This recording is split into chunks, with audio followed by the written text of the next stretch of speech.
नमस्कार बच्चों, मैं संजय श्रीवास्तव, उच्च माध्यमिक शिक्षक रसायन शास्त्र, शासकीय उत्कृष्ट उच्चतर माध्यमिक विद्यालय नसरुल्लागंज, जिला सीहोर से। आज हम कक्षा 12वीं के अध्याय 10 के हेलो एल्केन और हेलो एरीन के संदर्भ में चर्चा करेंगे और हम जान पाएंगे कि वास्तव में हेलो एल्केन और हेलो एरीन के बीच रासायनिक अभिक्रियाएं, रासायनिक गुण कौन कौन से होते हैं तथा उनके अभिक्रिया की क्रियाविधि के बारे में जान पाएंगे। हम यह जान पाएंगे कि वास्तव में हमारी दैनिक जीवन में रसायन अपने आप में एक महत्वपूर्ण तथ्य होती है, जो कि विभिन्न प्रकार के समीकरणों के माध्यम से हम प्रस्तुत करने का प्रयास करेंगे। तो आइए हम शुरू करते हैं हमारा आज का अध्याय हेलो एल्केन और हेलो एरीन्स। सबसे पहले हेलो एल्केन की अभिक्रियाएं पर चर्चा करें तो हम देखेंगे कि रासायनिक दृष्टि से हेलो एल्केन की 3 अभिक्रियाएं होती हैं। नंबर 1, नाभिक स्नेही प्रतिस्थापन अभिक्रियाएं। इन्हें हम अंग्रेजी में न्यूक्लियोफिलिक सब्स्टिट्यूशन रिएक्शंस भी कहते हैं। दूसरा प्रकार है विलोपन अभिक्रियाएं। दूसरा प्रकार है विलोपन अभिक्रियाएं, जिन्हें हम एलिमिनेशन रिएक्शंस भी कहते हैं। और तीसरा प्रकार है धातुओं के साथ अभिक्रियाएं, तो इसे हम अंग्रेजी में रिएक्शंस विथ मेटल्स भी कहते हैं। आप लोग अपनी अपनी पाठ्यपुस्तक में यदि चाहेंगे तो देखेंगे तो ये पाएंगे कि हेलो एल्केन की अभिक्रियाओं को निम्न 3 भागों में मुख्य रूप से वर्गीकृत किया गया है। तो हम आरंभ करते हैं नाभिक स्नेही प्रतिस्थापन अभिक्रियाओं से। नाभिक स्नेही प्रतिस्थापन अभिक्रिया वास्तव में ऐसी अभिक्रियाएं हैं जिसमें एक समूह का दूसरे समूह के द्वारा, अर्थात एक क्रियात्मक समूह का दूसरे क्रियात्मक समूह के द्वारा एल्किल मूलक से जुड़े होने पर भी प्रतिस्थापन हो जाता है। रासायनिक दृष्टि से ये अभिक्रियाएं निम्नलिखित 2 प्रकार की होती हैं। नंबर 1, द्विआण्विक नाभिक स्नेही प्रतिस्थापन अभिक्रियाएं, जिन्हें हम bimolecular nucleophilic substitution reaction, biomolecular nucleophilic substitution reactions या SN2 या SN2 के नाम से जानते हैं। दूसरा प्रकार है एक आणविक नाभिक स्नेही प्रतिस्थापन अभिक्रियाएं, जिसे हम मोनोमोलिक्यूलर न्यूक्लियोफिलिक सब्स्टिट्यूशन रिएक्शन कहते हैं, जिसे हम मोनोमोलिक्यूलर न्यूक्लियोफिलिक सब्स्टिट्यूशन रिएक्शन या SN1 के नाम से जानते हैं। अतः नाभिक स्नेही प्रतिस्थापन की इन दोनों अभिक्रियाओं को हम क्रमबद्ध तरीके से आगे के स्लाइड्स में अध्ययन करेंगे। सबसे पहले हम बात करते हैं द्विआण्विक नाभिक स्नेही प्रतिस्थापन अभिक्रियाएं, अर्थात SN2 अभिक्रियाएं। यदि आप ये देख रहे हैं स्लाइड में, तो यहाँ लिखा हुआ है मिथाइल क्लोराइड तथा हाइड्रोक्साइड आयन। मिथाइल क्लोराइड प्राथमिक प्रकार का एल्किल हैलाइड है। अब हम जानते हैं कि मिथाइल क्लोराइड प्राथमिक प्रकार का एल्किल हैलाइड है तथा हाइड्रोक्साइड आयन बॉन्ड OH, जो ऋणात्मक प्रकृति का होता है, की अभिक्रिया जिसमें मेथेनॉल और क्लोराइड आयन बनता है, द्वितीय कोटि की बलगतिकी का अनुसरण करता है। अर्थात अभिक्रिया का वेग दोनों अभिकारकों पर निर्भर करता है। एक अभिकारक हमारा होता है मिथाइल क्लोराइड और दूसरा अभिकारक होता है हाइड्रोक्साइड आयन। अतः हम कह सकते हैं कि द्विआण्विक स्नेही प्रतिस्थापन अभिक्रियाएं द्वितीय कोटि की बलगतिकी का अनुसरण करने वाली अभिक्रियाएं हैं। साथ ही इसमें दोनों अभिकारक मिथाइल क्लोराइड या प्राथमिक एल्किल हैलाइड हाइड्रोक्साइड के आयन की अभिक्रिया के फलस्वरूप मेथेनॉल और क्लोराइड आयन बनता है। हम ये पाते हैं कि जब इस प्रकार की अभिक्रियाएं होती हैं तो उसमें क्रियाविधि कैसी होगी। इसी क्रियाविधि को जानने के लिए हम प्रयास करते हैं इस स्लाइड को देखने का। द्विआण्विक नाभिक स्नेही प्रतिस्थापन अभिक्रिया है। जैसा कि स्लाइड में दिखाई दे रहा है, कोई न्यूक्लियोफाइल OH मोनोनेगेटिव, इसे हम नाभिक स्नेही कहते हैं, कोई न्यूक्लियोफाइल या नाभिक स्नेही कहते हैं जब किसी एल्किल हैलाइड अर्थात मिथाइल क्लोराइड पर अभिक्रिया करने के लिए आक्रमण करता है तो उसमें एक मध्यवर्ती अस्थायी बनता है। इसे हम अभिक्रिया मध्यवर्ती भी कहते हैं। अभिक्रिया मध्यवर्ती वास्तव में अभिक्रिया का संक्रमण अवस्था को दर्शाती है। जब कभी एक कार्बन परमाणु से एक तरफ OH मोनोनेगेटिव आयन और दूसरी तरफ क्लोराइड मोनोनेगेटिव आयन अर्थात OH एकल ऋण विद्युतीय आयन और क्लोराइड एकल ऋण विद्युतीय आयन दोनों ही जुड़े रहते हैं, तो ऐसी अवस्था में कार्बन की 5 संयोजकताएं परिलक्षित होती हैं जो तुरंत ही विघटित होकर एथाइल अल्कोहल बनाते हैं और क्लोराइड आयन को मुक्त करते हैं। यह अभिक्रिया की क्रियाविधि को नीचे भी रेखाचित्र के द्वारा दर्शाया गया है। यहाँ पर एक OH आयन है, ये एक मिथाइल क्लोराइड पर आक्रमण करता है और यह मध्यवर्ती का निर्माण करता है, जिसके फलस्वरूप मिथाइल अल्कोहल या मेथेनॉल बनता है और क्लोराइड आयन निकल जाता है। चूंकि यह क्रिया मध्यवर्ती के माध्यम से संपन्न होती है, तो हम कह सकते हैं कि यहाँ पर जो मध्यवर्ती प्रयुक्त होता है वो वास्तव में एक न्यूक्लियोफाइल है, OH, जिस पर ऋणावेश पाया जाता है। आगे देखें, अब हम देखते हैं दूसरा प्रकार, एक आणविक नाभिक स्नेही प्रतिस्थापन अभिक्रियाएं। यह दूसरे प्रकार की अभिक्रिया है नाभिक स्नेही प्रतिस्थापन अभिक्रियाओं में। तो हम ध्यान दें, यह अभिक्रिया सामान्यतः ध्रुवीय विलायकों जैसे जल, अल्कोहल आदि में संपन्न होती है, अर्थात हमें जल और अल्कोहल जैसे विलायक की आवश्यकता होती है। यह अभिक्रिया प्रथम कोटि की अभिक्रिया का या प्रथम कोटि की बलगतिकी का अनुसरण करती है, अर्थात अभिक्रिया का वेग केवल एक अभिकर्मक की सांद्रता पर निर्भर करता है। और तीसरी बात है, यह अभिक्रिया मध्यवर्ती के माध्यम से संपन्न होती है, तो इसमें भी अभिक्रिया में न्यूक्लियोफाइल या नाभिक स्नेही मध्यवर्ती भाग लेते हैं, जिसके फलस्वरूप उत्पाद का निर्माण होता है। आइए हम आगे चर्चा करते हैं। तो हम और अपनी अवधारणा को स्पष्ट करने के लिए इस स्लाइड पे देखें। सबसे पहले ये गौर करें, तृतीयक ब्यूटिल ब्रोमाइड। तृतीयक ब्यूटिल ब्रोमाइड का किसी विलायक में मंद गति से वियोजन होता है, फलस्वरूप एक कैटायन या कार्बोकैटायन कहते हैं और एक ब्रोमाइड ऋणायन का निर्माण होता है। कार्बोकैटायन और हमारा नाभिक स्नेही OH नेगेटिव तीव्रता से जुड़कर तृतीयक अल्कोहल में रूपांतरित हो जाता है। जैसा कि यहाँ पर देखने को मिल रहा है, यह अभिक्रिया 2 पदों में हो रही है।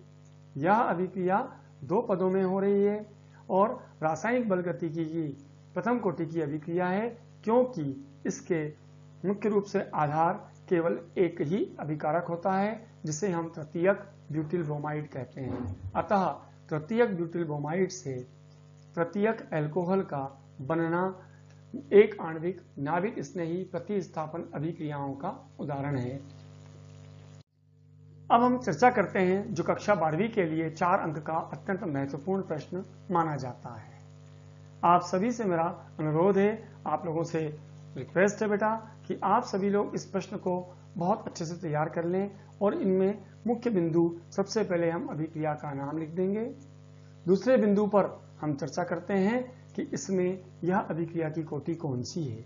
तीसरे में हम ये बात कर सकते हैं कि यह प्राथमिक, द्वितीयक या तृतीयक किस प्रकार के हेलो एल्केन या एल्किल हैलाइड पर प्रभावी रूप से अपना प्रभाव डालती है।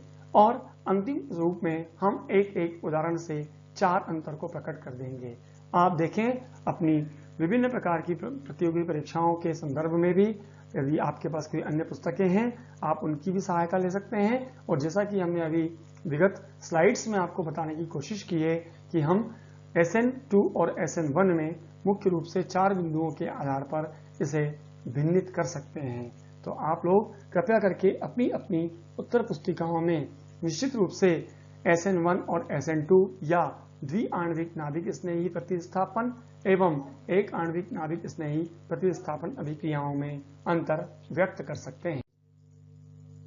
अब हमारे पास अगली अभिक्रिया होती है दूसरे प्रकार की, उसका नाम है विलोपन अभिक्रियाएं। विलोपन अभिक्रियाओं को अंग्रेजी में एलिमिनेशन रिएक्शंस कहा जाता है। विलोपन का अभिप्राय है विलोपित हो जाना, हट जाना। जब बीटा हाइड्रोजन परमाणु युक्त हेलो एल्केन को पोटेशियम हाइड्रोक्साइड के एल्कोहलीय विलयन के साथ गर्म किया जाता है तो बीटा कार्बन से हाइड्रोजन परमाणु तथा अल्फा कार्बन से हेलोजन परमाणु का विलोपन होता है। फलस्वरूप एक एल्कीन उत्पाद बनता है, इसे विलोपन कहते हैं। आप गौर कीजिएगा कि अल्फा कार्बन किसे कहें और बीटा कार्बन किसे कहें। मैं आपका ध्यान आकर्षित करना चाहता हूं कि किसी भी कार्बनिक यौगिक में एक एल्किल मूलक होता है, एक क्रियात्मक समूह होता है। क्रियात्मक समूह से जुड़े हुए निकटवर्ती कार्बन को हम अल्फा कार्बन कहते हैं और उसके बाद समीपवर्ती अर्थात अगले कार्बन को हम बीटा कार्बन के नाम से संकेतक करते हैं, पुकारते हैं। तो हम ये देखें कि जब कभी हमें विलोपन अभिक्रियाओं का अध्ययन करते हैं अर्थात पोटेशियम हाइड्रोक्साइड के एल्कोहलीय विलयन की बात करते हैं तो हम ये पाते हैं कि एल्कोहलीय विलयन के साथ KOH को गर्म करने पर अल्फा कार्बन का हाइड्रोजन परमाणु और बीटा कार्बन का हाइड्रोजन परमाणु सम्मिलित रूप से एक साथ विलोपित हो जाते हैं। फलस्वरूप दोनों कार्बन पर एक एक संयोजकताएं मुक्त रहती है जो परस्पर जुड़कर द्विबंध का निर्माण करती है और एल्कीन बनता है, जैसा कि हम इस स्लाइड में देख सकते हैं।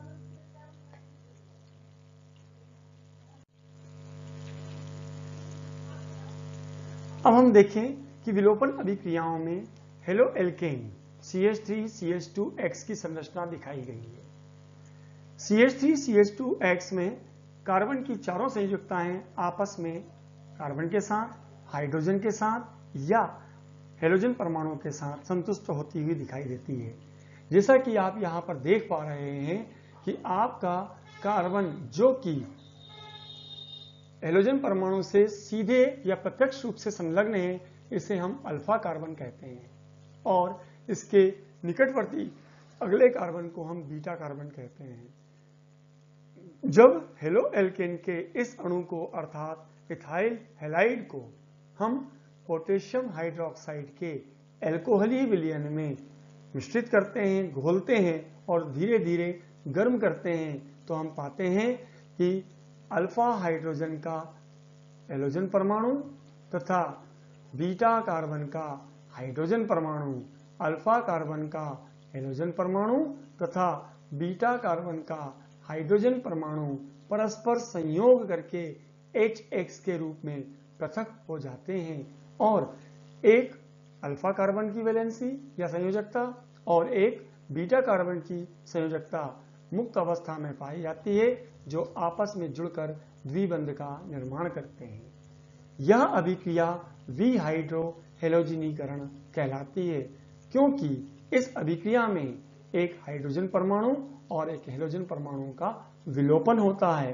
अतः इस अभिक्रिया को हम विलोपन अभिक्रिया कहते हैं। कक्षा 12वीं के परीक्षा की दृष्टि से इस अभिक्रिया का भी काफी महत्व माना जाता है और यह प्रश्न पूछा जाता है क्या होता है जब एथिल ब्रोमाइड को एल्कोहलीय पोटेशियम हाइड्रोक्साइड विलयन में गर्म करते हैं तो आपका उत्तर होगा एल्कीन बनते हैं और इस अभिक्रिया को आपको वहां पर स्पष्ट करना पड़ता है, लिखना पड़ता है। आगे चलते हैं हम। अब इसी बीच में हमें एक और बात ध्यान देनी है कि जब कभी विहाइड्रो हेलोजिनीकरण होता है तो विहाइड्रो हेलोजिनीकरण में सेटजेफ के नियम का पुष्टि होती है। सेटजेफ का नियम कहता है विहाइड्रो हेलोजिनीकरण के फलस्वरूप वह एल्कीन मुख्य रूप से बनता है जिसमें द्विआबंधी कार्बन परमाणु पर एल्किल समूहों की संख्या अधिक होती है।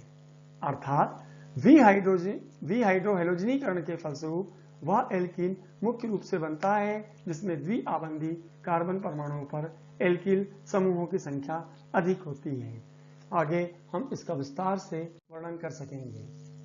जैसा कि हम इस स्लाइड में देख पा रहे हैं कि विलोपन अभिक्रिया का सेटजेफ का नियम, विलोपन अभिक्रिया के सेटजेफ का नियम इस बात की पुष्टि कर रहा है कि एक अणु है जिसका नाम है 2-ब्रोमोपेंटेन।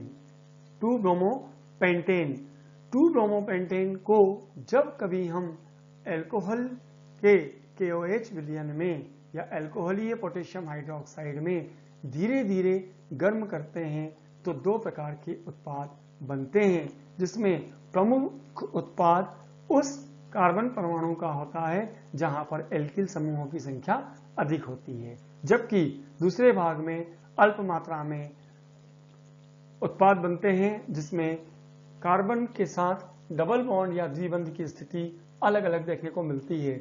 ये द्विबंध की स्थिति दूसरे और तीसरे कार्बन के मध्य दिखाई दे रही है, जबकि यहां पर द्विबंध की स्थिति पहले और दूसरे बंध के बीच, दूसरे कार्बन के बीच में दिखाई दे रही है। तो हम ये कह सकते हैं कि 2-ब्रोमोपेंटेन के परिणाम स्वरूप 2-ब्रोमोपेंटेन के अल्कोहल KOH के विलयन के साथ अभिक्रिया करने पर दो उत्पाद बनते हैं। एक उत्पाद मुख्य मात्रा में प्रबल मात्रा में बनता है जिसका नाम है पेंटेन 2-ईन, जबकि दूसरा उत्पाद पेंटेन 1-ईन बनता है। इस प्रकार सेटजेफ के नियम के अनुसार इस विलोपन की अभिक्रिया में दो उत्पाद बनते हैं, एक की मात्रा अधिक और एक की मात्रा कम होती है, जिससे हम साधारण सी रासायनिक और भौतिक विधियों द्वारा पृथक भी कर सकते हैं। अगली अभिक्रिया देखें तो एल्किल हैलाइड की अगली अभिक्रिया होती है धातुओं से क्रिया। यह भी हेलोएल्केन का एक विशिष्ट गुण है। हेलोएल्केन कुछ क्रियाशील धातुओं जैसे सोडियम, मैग्नीशियम जैसे धातुओं के साथ संयोग करके धातु कार्बन बंध या कार्बन धातु आबंध युक्त यौगिक बनाते हैं। इस प्रकार के यौगिकों को कार्बधात्विक यौगिक कहते हैं। अर्थात हेलोएल्केन कुछ ऐसी धातुओं से संयोग करके परस्पर जुड़कर कार्बन धातु आबंध युक्त यौगिकों का निर्माण करते हैं और इस प्रकार के यौगिकों को हम कार्बधात्विक यौगिक कहते हैं। उदाहरण के लिए एल्किल मैग्नीशियम हैलाइड RMgX, जिसे हम हमारी कार्बनिक रसायन में ग्रिग्नार्ड अभिकर्मक के नाम से जानते हैं। कार्बधात्विक यौगिकों का मुख्य और उदाहरण आपको दैनिक जीवन में देखने को मिलता है।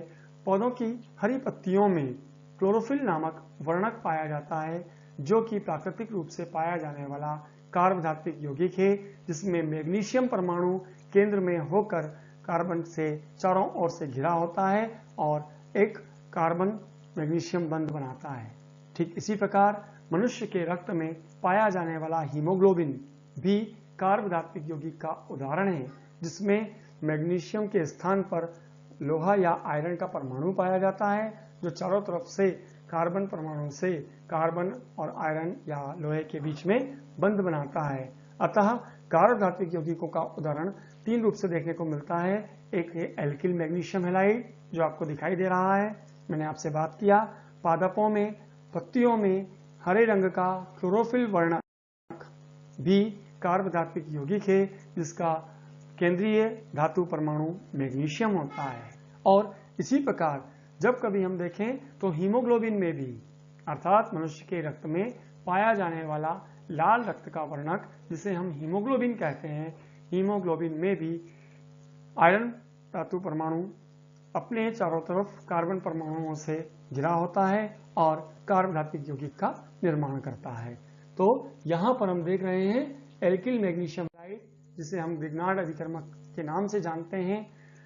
ग्रिग्नार्ड अभिकर्मक वास्तव में विक्टर मेयर ग्रिग्नार्ड नामक एक वैज्ञानिक के द्वारा प्रयोगशाला में संश्लेषित किया गया और आधुनिक रसायन विज्ञान में इस यौगिक से अनेकों प्रकार के अन्य कार्बनिक यौगिकों का निर्माण किया जा सकता है।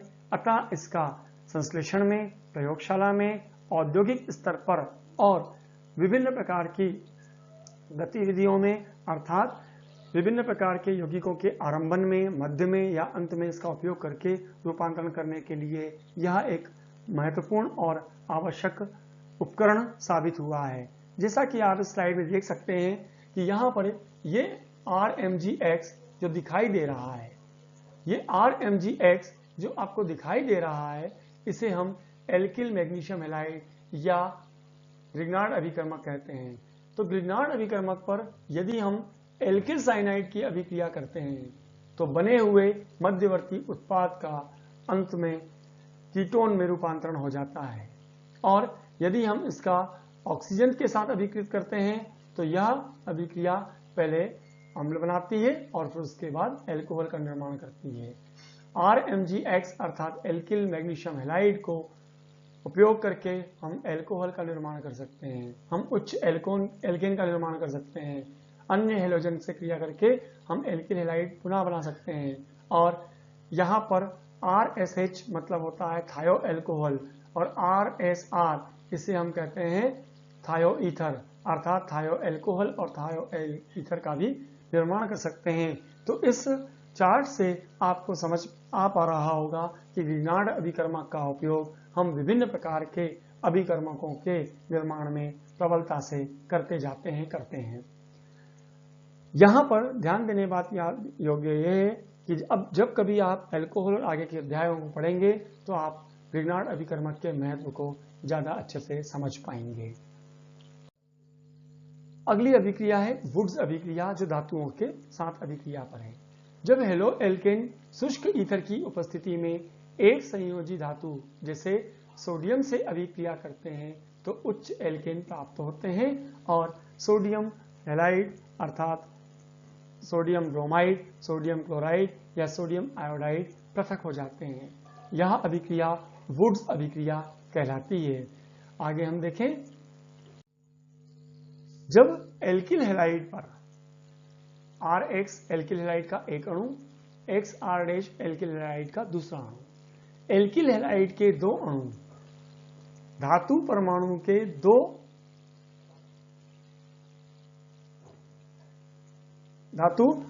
के दो कणों के साथ परस्पर संयोग करके शुष्क ईथर की उपस्थिति में अभिकृत होकर उच्च एल्केन को बनाते हैं। अर्थात यहां से एक सोडियम और एक X और यहां से एक सोडियम एक X अर्थात दो सोडियम दोनों X के साथ जुड़कर दो सोडियम हैलाइड का निर्माण करते हैं और उच्च एल्केन प्राप्त होता है, जैसा कि नीचे दिखाया गया है।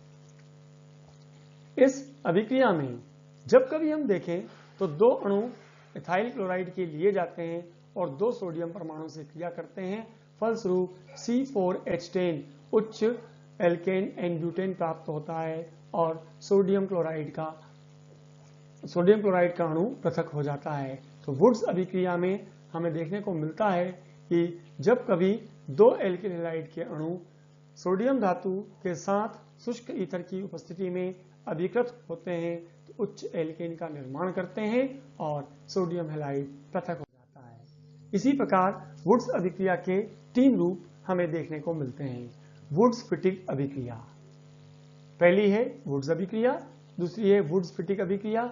इसमें एक एरोमेटिक हेलो एल्केन अर्थात हेलो एरीन, एक एलिफेटिक हेलो एल्केन अर्थात एल्किल हैलाइड धातु के साथ शुष्क ईथर की उपस्थिति में अभिक्रिया करते हैं तो सोडियम हैलाइड पृथक हो जाता है और एल्किल बेंजीन का निर्माण होता है। जैसा कि नीचे स्पष्ट दिखाई दे रहा है, क्लोरोबेंजीन की जब कभी हम मिथाइल ब्रोमाइड के साथ सोडियम के साथ क्रिया करते हैं तो शुष्क ईथर की उपस्थिति में सोडियम ब्रोमाइड के दो अणु पृथक हो जाते हैं और टॉलुइन या मिथाइल बेंजीन बनता है।